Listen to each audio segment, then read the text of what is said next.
সম্প্রতি ভারতের পার্লামেন্টে পাশ হয়েছে ওয়াকফ আইন সংশোধন বিল। এই আইনের মাধ্যমে মুসলিমদের ধর্মীয় সম্পত্তি ব্যবস্থাপনায় বড় ধরনের পরিবর্তনের ঘোষণা দিয়েছে প্রধানমন্ত্রী নরেন্দ্র মোদীর সরকার। সরকারের দাবি, এতে দুর্নীতি কমবে, ব্যবস্থাপনায় স্বচ্ছতা আসবে। কিন্তু মুসলিম সংগঠন ও বিরোধী দলগুলো বলছে এই বিল সংখ্যালঘুদের জমি ও অধিকার কেড়ে নেয়ার একটি কৌশল।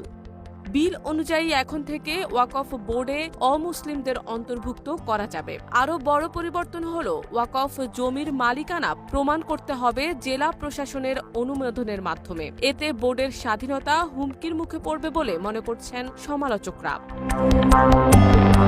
1995 সালের ওয়াকফ আইনের পরিবর্তে প্রস্তাবিত এই আইনটি পেশ করেন সংখ্যালঘু বিষয়ক মন্ত্রী কিরেন রিজিজু।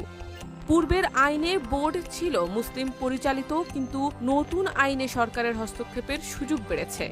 বিরোধী দলগুলো বলছে এই বিল সংসদে প্রথম তোলা হয় গত বছর। তারা বেশ কয়েকটি সংশোধনী প্রস্তাব দিয়েছিল, কিন্তু সরকার তা আমলে নেয়নি, বরং বিরোধীদের গুজব ছড়ানোর অভিযোগে অভিযুক্ত করেছে।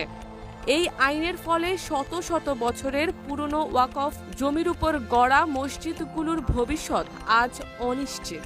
চরমপন্থী হিন্দু সংগঠনগুলো নানা মসজিদের জায়গায় মন্দির ছিল বলে দাবি করছে এবং এসব নিয়ে বহু মামলা আদালতে বিচারাধীন।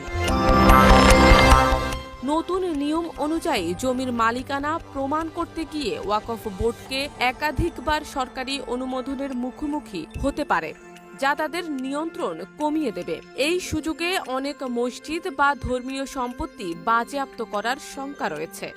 কংগ্রেস নেতা রাহুল গান্ধী এই বিলকে সরাসরি সংবিধানের উপর আঘাত বলেছেন। তার ভাষায়, এটি মুসলিমদের অধিকার কেড়ে নেওয়ার হাতিয়ার এবং ভবিষ্যতে অন্যান্য সংখ্যালঘুদের বিরুদ্ধে ব্যবহৃত হতে পারে। অনেক মুসলিম স্বীকার করছেন ওয়াকফ ব্যবস্থায় দুর্নীতি ছিল, কিন্তু নতুন আইনের মাধ্যমে মুসলিমদের উপর সরকারের নিয়ন্ত্রণ ও নজরদারি বাড়বে। এতে আশঙ্কা আরও বেড়েছে।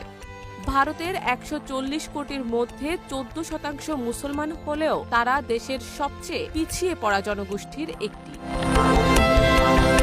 বিভিন্ন জরিপে উঠে এসেছে তাদের সামাজিক ও অর্থনৈতিক দুরবস্থা।